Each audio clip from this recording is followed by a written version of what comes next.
found myself back in my prayer room. I find my spirit very disturbed. While everybody's preparing for the Final Four in March Madness, things that's ran in the newspapers have disturbed me. I'm trying to figure out if black lives really matter. Then in Chicago alone, the murder rate has soared 72% in 2016. 88% in the first 3 months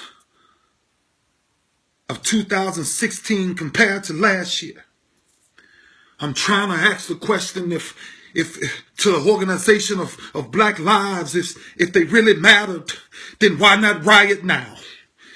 There was 141 murders this year, 82 murders last year at the same time. I'm trying to figure out in my mind why no one is paying attention to black men killing black men. Why we always find ourselves as the victims. And now we have the separation once again that we're being victimized because of one bad white cop, two bad white cops, three bad white cops kill a young black brother. But every day we have black on black crime killing each other. Police in Chicago reported 677 shootings this year. Last year it was 359. March murder rate rose by 29%. But we're not rioting in the streets when black on black crime are killing each other. I'm trying to figure out how the month of March, there's more murders in the month of March in Chicago than there are days in the month. 45 murders in the month of Chicago. There was 271 shooting incidents.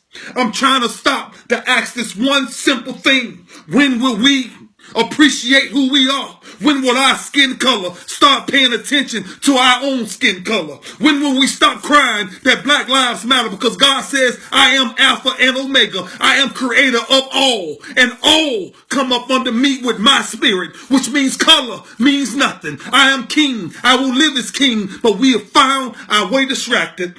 We found our way distracted because things we're not paying attention to.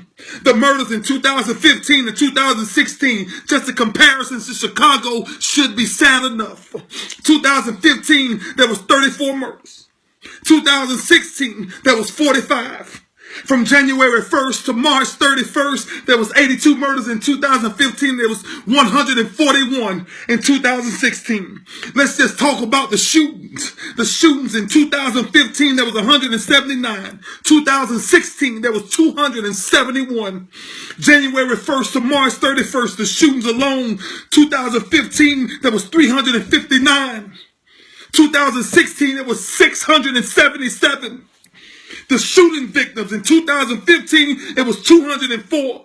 In 2016, it's 319. From January 1st to March 31st, it was 411 in 2015. There's 677 murders in 2016. And I'm trying to ask, what's the problem? I was asked if I was an elected official, what would I do to stop some of this violence? I would put barrels on each corner and I would give you 30 days to drop all illegal weapons in these barrels. And if you found yourself going outside of that, the moment I found you with them, that's 25 years mandatory. There's no more having conversations because what's starting to happen now is we're starting to confuse our kids. Our kids don't know which way to walk the streets. We got babies in Baltimore being shot in the middle of the streets. They're on their front porch and they're being shot. We got a family of 5 to 6 sitting in the backyard having a barbecue. And the whole entire family gets executed. But we keep screaming Black Lives Matter.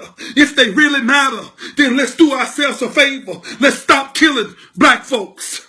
Let's take it way back to when we once was understood what slavery was all about. Slavery was about togetherness and understand that we must overcome together.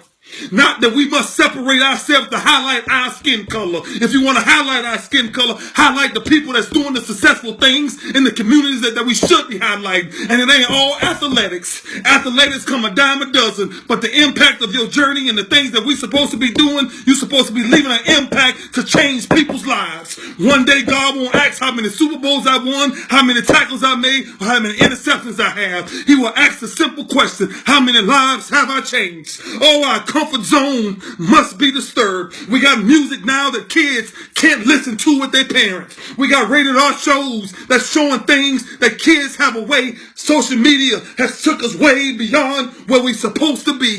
We've done the long-term thinking in our minds. We've let kids now dictate what they can do and who they can be and what they will ultimately be.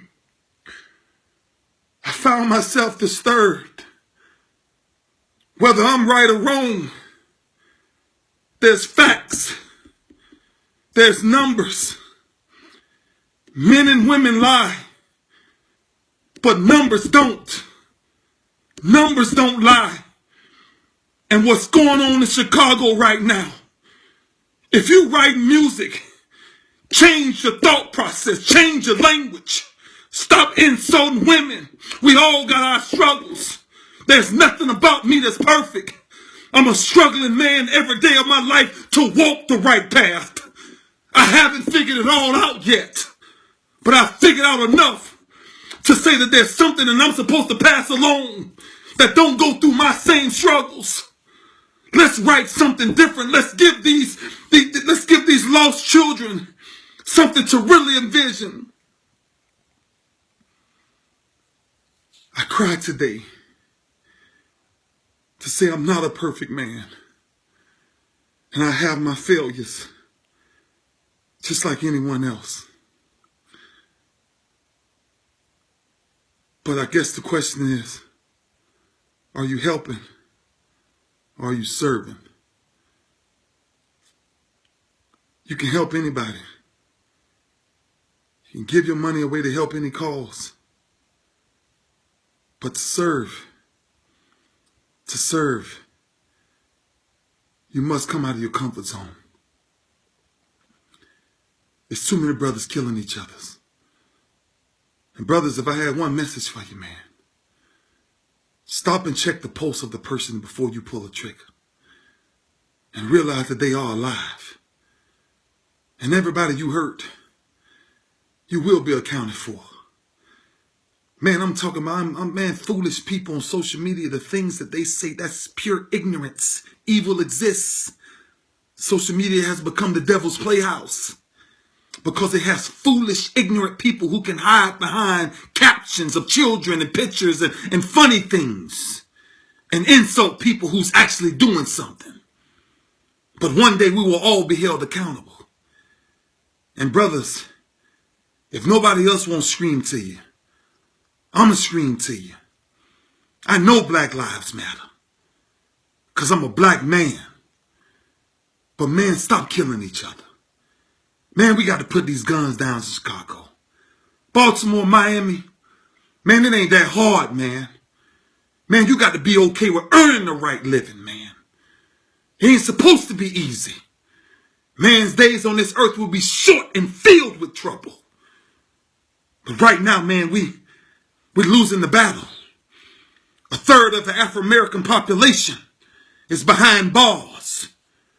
50% are behind bars because they took the life of another black man.